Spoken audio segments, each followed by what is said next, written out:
Welcome to Chapter 6, where we're going to start by talking about light as a wave. So we've talked about a lot of chemistry so far. We started with matter.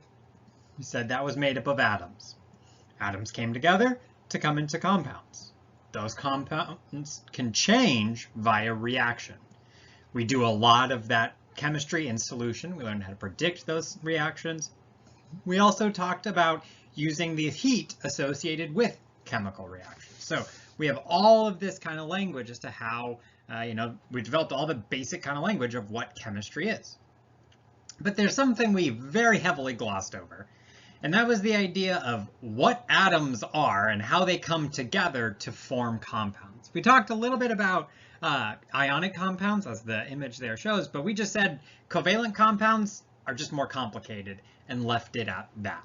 So we want to spend some time to go into what exactly happens in that type of situation. Electrons are on the outsides of atoms. So if forming bonds and making compounds all about atoms coming together, when those atoms interact, it's going to be through their electrons.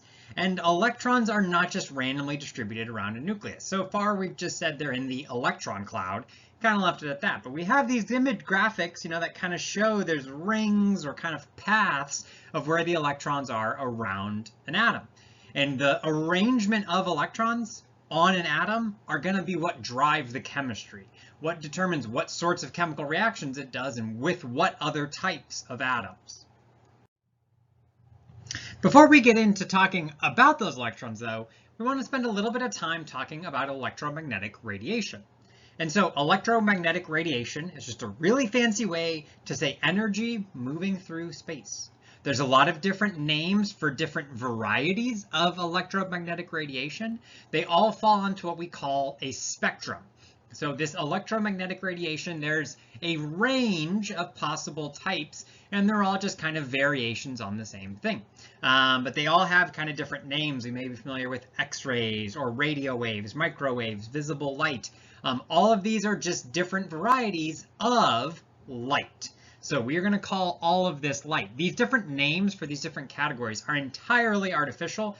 They were invented by people. You can see there are just like hard lines drawn like right here for where microwaves start, just like boom, that's where the microwaves begin. And so, those sorts of ideas, these names are entirely artificial. These are all just types of light, and we can understand every single one of these as light. So light is generally described as a wave. When I say it's a wave, that means the idea is that this is energy moving through space, remember? So when the light is moving through space, there is a wave. So what that means is that the energy you can think of as going in like a positive and negative direction. So there's an oscillation to it. So as it moves along, you can see we go up and down, up and down. And there's this sort of kind of pattern to it, and it's periodic, right? That sort of repeating nature of the up and down. And so for this given wave, since light is a wave, we can characterize it using a couple different things. So we have amplitude, which we can see as the height of that wave, how kind of big the wave is. We'll see that's not actually very important for light. What is more important is wavelength.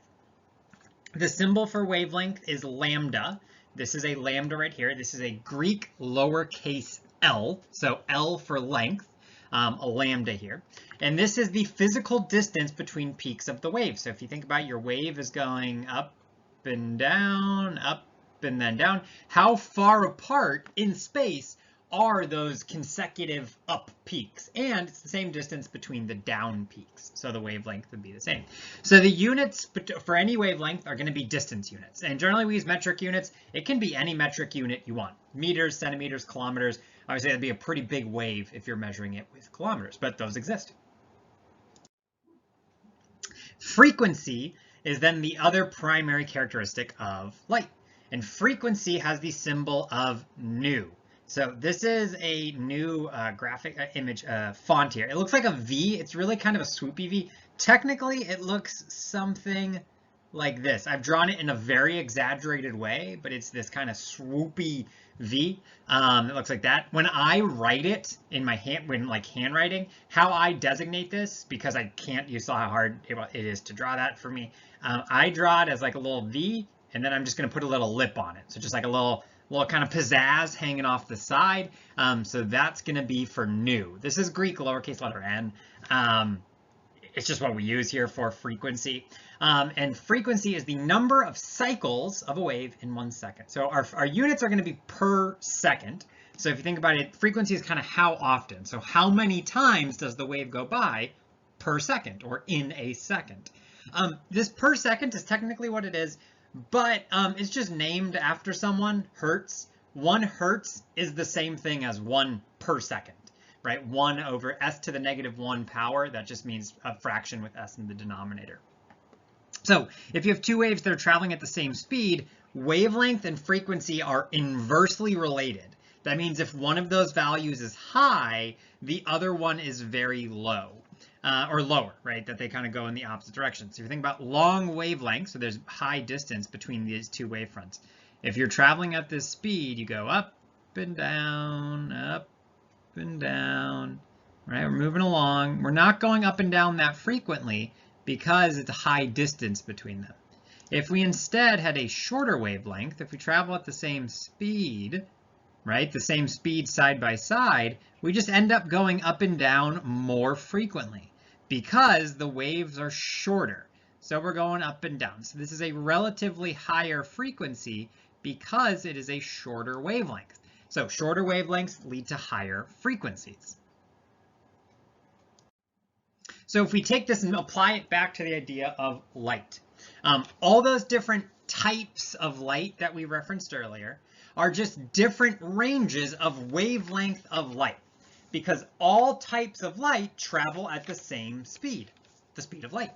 And the symbol for the speed of light is a lowercase c. And that speed is 3.0 times 10 to the 8th meters per second, so quite fast. Light does move very quickly.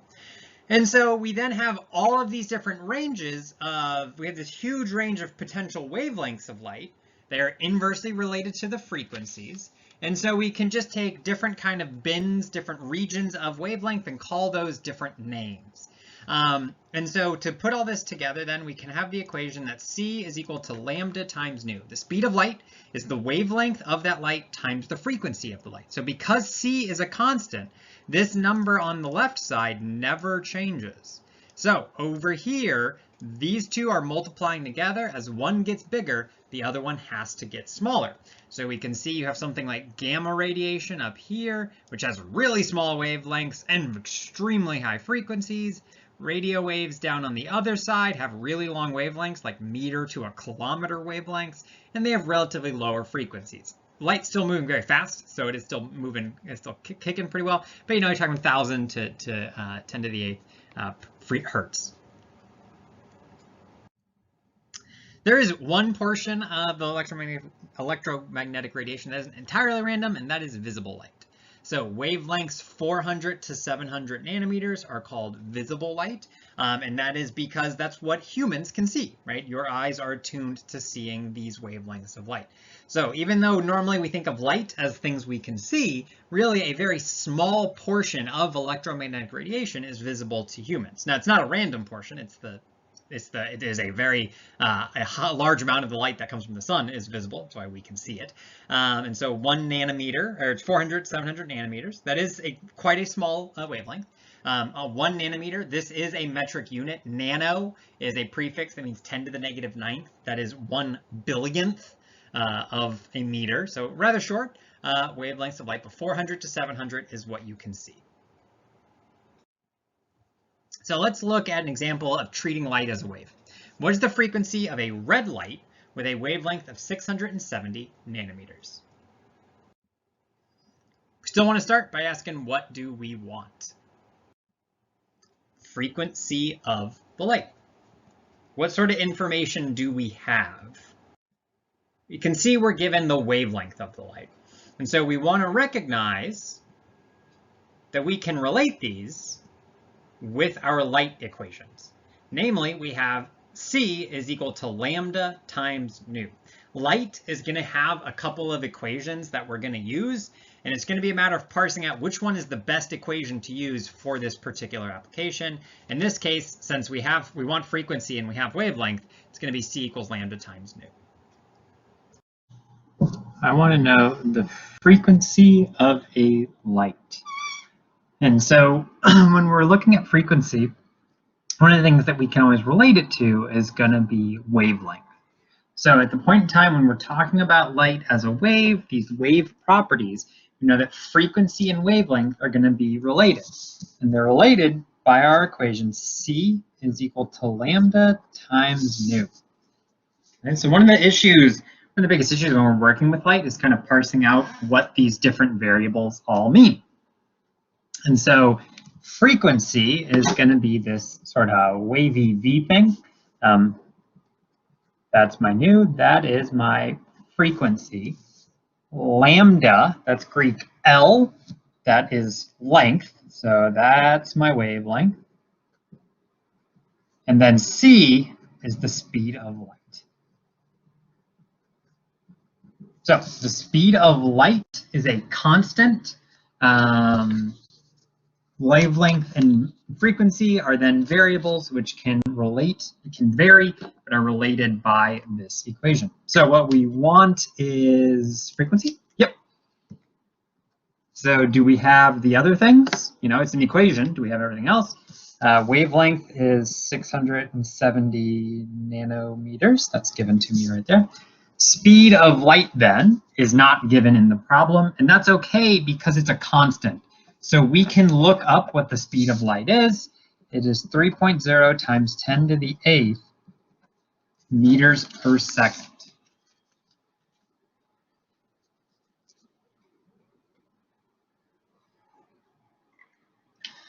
So we can go ahead and plug everything in. I have 3.0 times 10 to the 8th meters per second is equal to 670 nanometers times my frequency.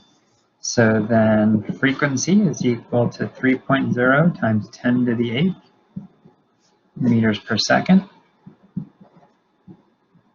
divided by 670 nanometers. And if I look at how this is written, I can see I'm going to have an issue. I have nanometers and meters. Those are different distance units and are not going to cancel out. So this is a frequent issue that comes up. Speed of light is always going to be in meters per second. Wavelengths are given in whatever units are most useful for that distance. So visible light is really short, so nanometers are the most useful unit.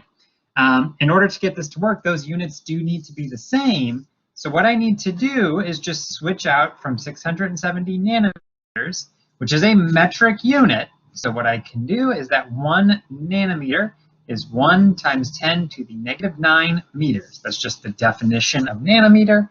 And I get that it is 6.70 times 10 to the negative 7 meters. So I just need to do that conversion, get it cleaned up. Instead of using a nanometer representation, use a meter representation for everything.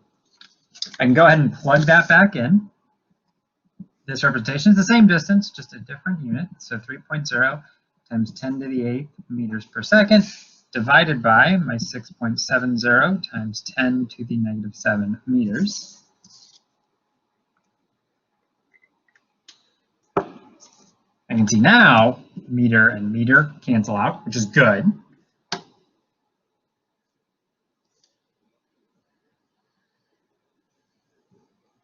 And if I do my arithmetic, I end up getting an answer. Nu is equal to 4.47 times 10 to the 14th 1/seconds.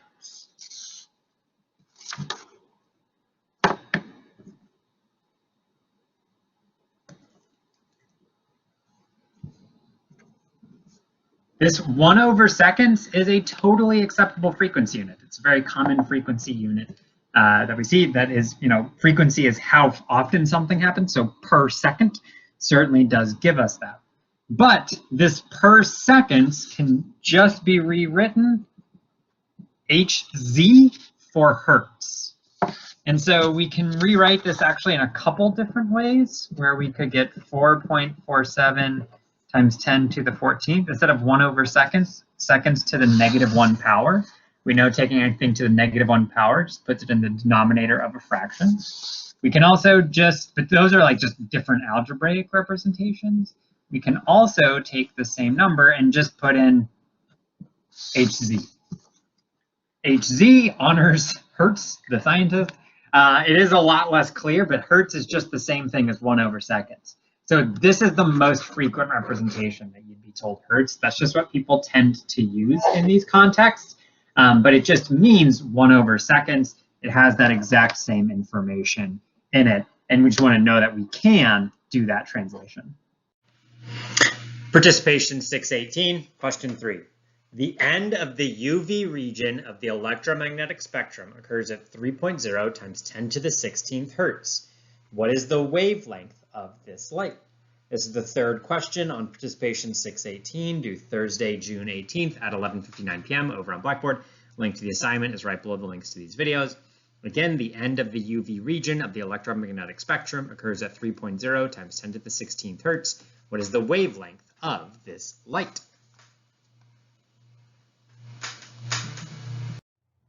So the one other aspect of waves that I mentioned earlier, but we haven't really talked about for light, is amplitude. This is the height of the wave. So generally, the energy of a wave depends on the amplitude of waves. Think of like water waves. Think of like a large water wave like say a tsunami. It's a huge wall of water. It's very powerful. It can move cars.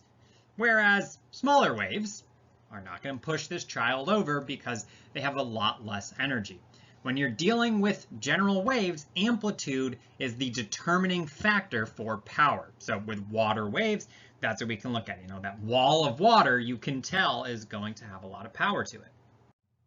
For light, this isn't the case though. If you take a piece of metal and you shine visible light on it, if you make that light brighter, right, you would think that it has a higher amplitude, there's more light, there was more power, it would be able to do more. But instead, if you shine this light on, say, a piece of metal, if you have red light, it does not matter how bright you make that light, nothing's ever going to happen. But for purple light, it doesn't matter how dim you make the light. When the light hits the surface of the metal, electrons come out of the metal. You can make the light as dim as possible, you just get fewer electrons. The brighter you make it, the more electrons you get. But it always happens with violet light. And with green light, same thing. You always get electrons coming out of the surface of the metal, but you're not getting the same, they're not coming out as fast. Okay, and so something unique is going on here when we're talking about light. It is behaving differently than we would expect with traditional waves. There's some sort of dependence on frequency when it comes to energy, which we'll have to talk about in the next video. Okay, we had another participation question in this start of chapter 6. Got a couple more videos about chapter 6. See you there.